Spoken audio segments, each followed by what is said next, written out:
Here we go. So, good morning, afternoon, and evening, everyone. I know we have folks joining us from all over the world, and I want to be the first to welcome you to day one of the COVID-19 Pandemic Conference webinar, being sponsored by Routledge Publishers, the International Sociological Association, and Nazarbayev University. My name is Michael Ryan, and I'll be your ringleader of sorts for the events over the next 3 days, as we hear from some of the world's leading experts on the COVID-19 pandemic and explore topics ranging from education to mental health, to politics, to social inequalities, and really a little bit of everything in between. So I want to start the conference off today by talking about the origin of how it came to be and by tipping my hat to the people who've come together to make it possible. Before that, however, I want to talk a little bit about my own evolution on the topic of the SARS-CoV-2 virus and the COVID-19 pandemic, and how I came to bring together a number of edited volumes, become the series editor for Routledge's The COVID-19 Pandemic Series, and find the motivation to organize this conference. And my own story starts, I have to confess, in a rather embarrassing way. When all of this began, I was a skeptic. I was one of those thinking that this was nothing more than a little flu and another drama invented by the powers that be to distract attention from the increasing injustices and near unbelievable inequalities in the world. My first thought was that this was something akin to the killer bee panics that I remembered from my childhood growing up in the USA. During the 1980s in the States, there were near annual panics that all of civilization was somehow going to be wiped out by these killer African bees. African bees, by the way, that were in fact a variety of European bees and supposed to be heading up from South America. Even as a young kid, I came to realize that public panics often have political motivations. I also remember the great bird flu scare in the early 2000s, another global threat that never quite reached the shores of the USA, but one that made billions for pharmaceutical companies. I distinctly remember being a graduate student at the University of Maryland during that time, and the university spending $92 million on a bird flu preparedness plan, all during a semester when professors were being furloughed and graduate students were losing their already meager stipends. You see, I was also sensitive to resource allocation and the dare and scare mentalities that tend to direct monies to visible threats, even if they're not necessarily the most egregious ones. So when talk of this new monster virus started to sweep the planet, I have to confess, skeptical. Now, more than a year later, I must say that I was wrong, at least about many things. And I'll come back to what some of those are in a minute. But I now want to turn my attention to how the initial volumes that laid the foundation for this conference came to be.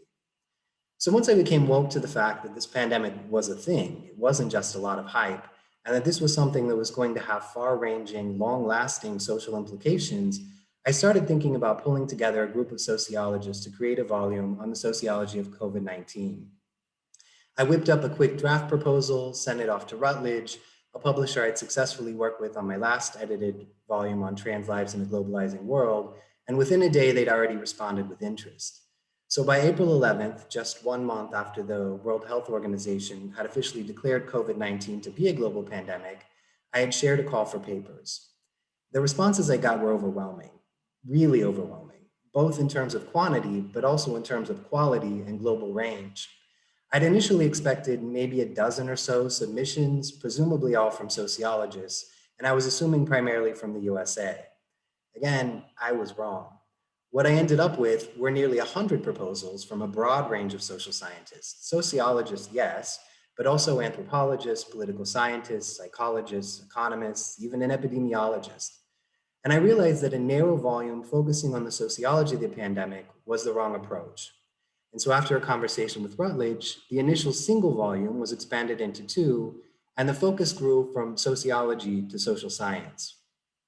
The resulting project is now the 2 published volumes, COVID-19 Global Pandemic Societal Responses, Ideological Solutions, and COVID-19 Social Consequences and Cultural Adaptations.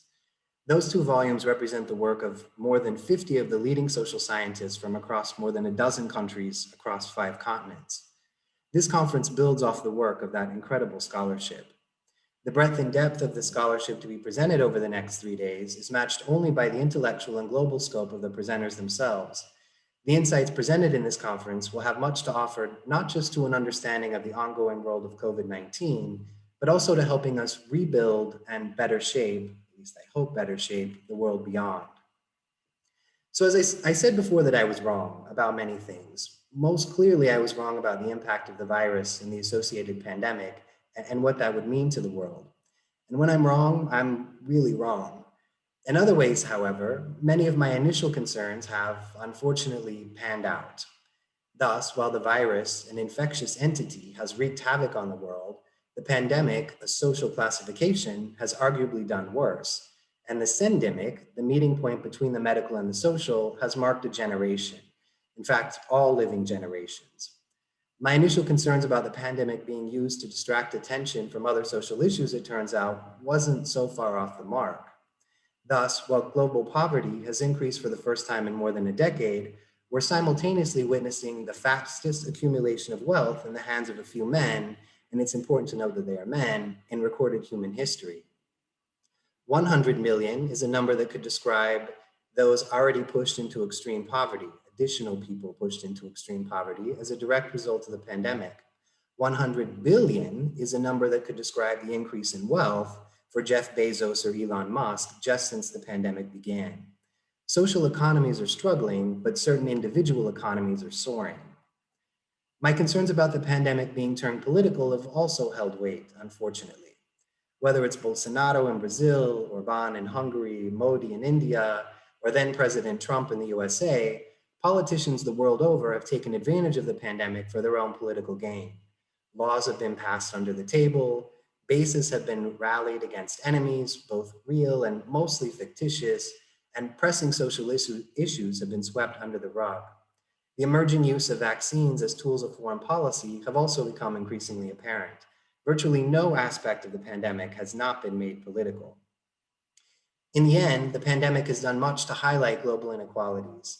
It's made it increasingly clear, as if it were not enough so already, that we must do more to understand the inextricable link between medicine and society, between the biological and the social, between the individual and the collective. It's laid bare a number of social inequalities related to education, religion, politics, economies, race, gender, sexuality, you name it. And perhaps more importantly than just highlighting global inequalities, the pandemic has done much to exacerbate inequalities. Throughout all of this, and no doubt with a little bit of bias here, it's become clear that social scientists have a role to play in the world today, and a bigger one than we've thus far been given credit for. It is essential that medical doctors understand infectious agents like the SARS-CoV-2 virus. It is also essential that social scientists help understand why some things and people become essential during times of crisis. The task of medical doctors is to keep us alive and healthy. The task of social scientists is to understand why some of us are left to die and without access to healthcare. Those are, of course, gross oversimplifications, but they do start to broadly paint the picture of the value of social science and the need for social scientists to take our place alongside medical professionals, especially during times of global medical crises. The motivation for this conference then was to provide an opportunity for a brilliant range of social scientists to have their voices heard, to be able to share their knowledge and insights, in short, to help us not only survive the pandemic, but to help show us how we might be able to thrive afterwards. Over the next 3 days, we will hear from a range of social scientists, sociologists, anthropologists, political scientists. Hell, I even threw in a lawyer for good measure. And sorry for the pun at your expense if you're listening, Glenn. But each has a unique insight to offer us to help better understand these pandemic times. Today, for example, we will start with a session on ethics and ideologies, where we will cover a range of issues from the Black Lives Matter movement to anti-quarantine protesters to my own talk on the blessings of the pandemic for a range of conservative movements. That session will be followed by one on new ways of conceiving a pandemic world, where we will explore issues of the viral cloud, bureaucratic mindset, and a fascinating comparative analysis between the USA and Poland. In the third session of the day, we will focus on education in the pandemic, looking at important issues like rethinking what we value, spotlighting hidden inequalities, and better understanding faculty and student perceptions of the transition to online instruction. Finally, our day will be topped off by our highly distinguished keynote speaker, Professor William Cockerham, who will present his talk, COVID-19 and the Other Half of the Story, The Social. By way of preview, tomorrow I will open the day with remarks on pandemic numbers, consequences, and contradictions, and we will have sessions on exacerbating inequalities, the psychological impacts of the pandemic, and a really interesting set of talks related to leisure and the arts. Tomorrow's keynote will be Deputy Dean of Harvard Law School and Director of their Petrie Flom Center for Health Law Policy, Biotechnology, and Bioethics, Professor Aiglin Cohen. And finally, on Wednesday, I will open the day with remarks on what pandemic inequalities mean and the possibilities and potentials of a post-pandemic world. We'll then have sessions on changing social understandings in response to crisis, social injustices, and changing understandings of the social order. For Wednesday's keynote address, we'll be joined by the current president of the International Sociological Association, Professor Sari Hanafi. So without further ado, let me end by once again thanking all of you for tuning in with us today. I obviously knew that time zones existed, but I have never been made quite so acutely aware of them as when trying to plan a global conference. So I know it's early morning for many of you, lunchtime for others, and well into the evening hours for our friends further east. So thank you all for taking time out of your busy mornings, afternoons, and evenings and joining us today.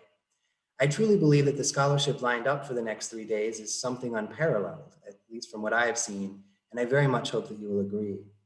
So with that brief introduction, I now want to wait just a couple of minutes in order for more folks to be able to join us for our first session, and then we will get started. So in 2 to 3 minutes, we'll be back.